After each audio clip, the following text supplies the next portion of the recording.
For my podcast, first of all, I have my clients listening in, and then I'm also doing the podcast at the same time. So I'm like talking to them, but also talking to you guys on the podcast. Today we're talking about fat loss, calories in, calories out. So whether your goal is fat loss, building muscle, or just improving overall health, understanding energy balance is crucial. By the end of this podcast, you're not only understanding what calories in and calories out means, but also how to apply it to your own fitness journey, which I'd say is one of the biggest things when it comes down to fat loss. So what is calories in, calories out? It's the amount of calories that you intake through food and liquid calories, and the amount of calories that you expend through activity.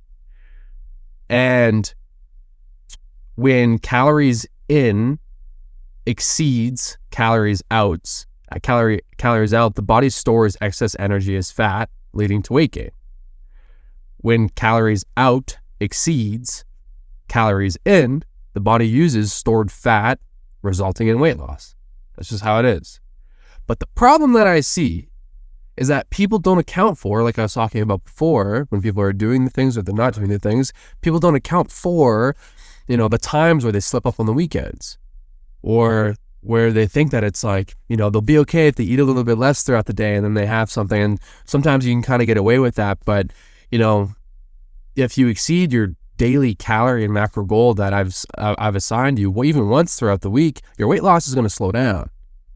That's just how it is, because we didn't account for the extra calories that you're secretly consuming, And so when both are balanced, calories in and calories out, weight maintenance occurs.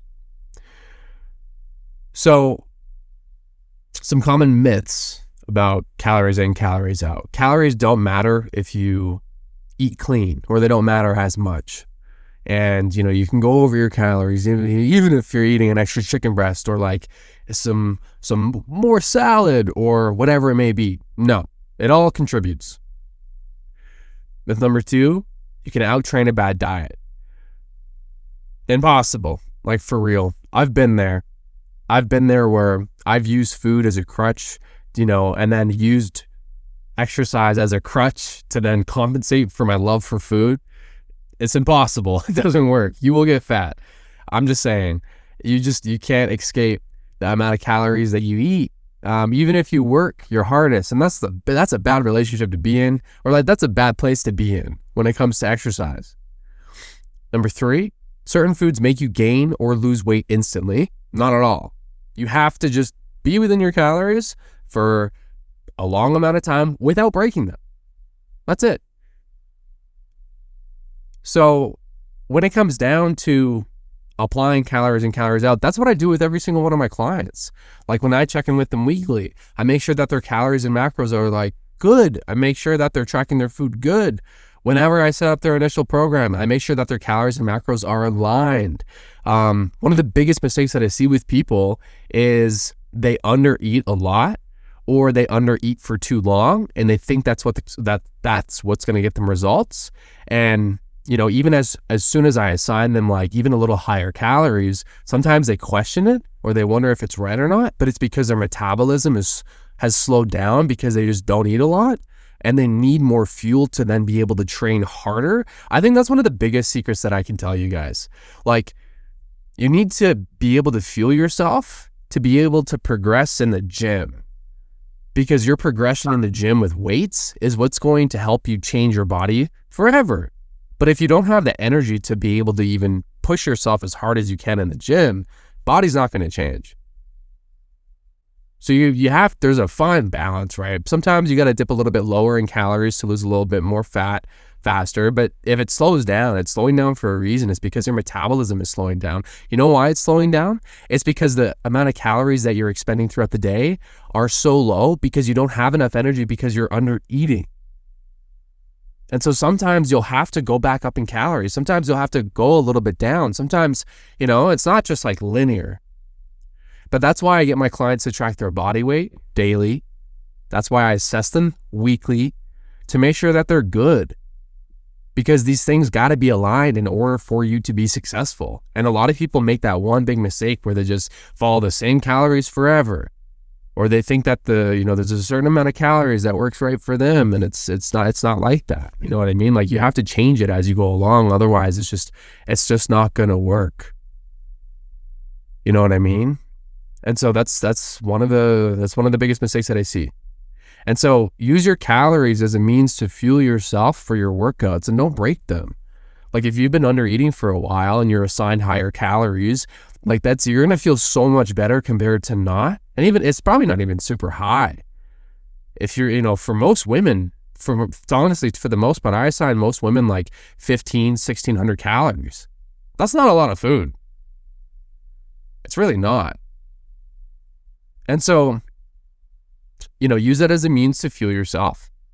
Progress in your workouts. Follow the plan. Trust in the process.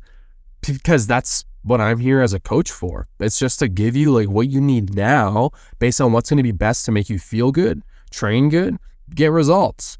And then as I go along, I make sure to change that stuff to make sure that you're good. I was going to bring something else up about like calories in, calories out. Here's one big myth that a lot of adults think. A lot of adults think that their metabolism is slow, or they have a hard time losing weight or a hard time losing body fat as they adult compared to when they were younger. And when they were younger, they just felt like they could eat all the food and not gain any weight. I'm going to tell you something real quick. First of all, you're half the size when you're a kid, and you eat half as much.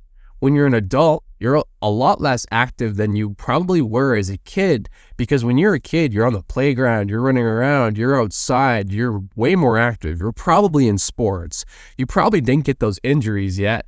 You know what I mean? So it's like, it's not your metabolism. Like, your metabolism is something that you can control, but a lot of people like don't believe that, or they don't look at the facts. You know what I mean? And when you're an adult, like, we're so much more sedentary compared to when we're young. And so you can control that by controlling your food. And that's what I do with my clients. Again, I control their food to make sure that they're good, but it only works if you trust in the plan and you follow the plan. You can control that by upping your calories out, by exercising. How would you consistently lose body fat, until you reach your goal? You need to consistently, again, weekly progress in the gym without slacking on that. That's a big secret. Like, every week, progress, trying to up weights by 2.5 to 5 pounds, trying to push a little bit harder on cardio, trying to challenge yourself to, make sure that the intensity is high. But people slack on that. They'll do it for a week or two and then fall off. A week or two and fall off. And then guess what? There's no linear progression in their weight training. There's no linear progression in their intensity or their volume. And guess what? Their body stays the same, because there's literally no progression at all, because every couple weeks they stop. Their metabolism doesn't change because they're not changing their ways.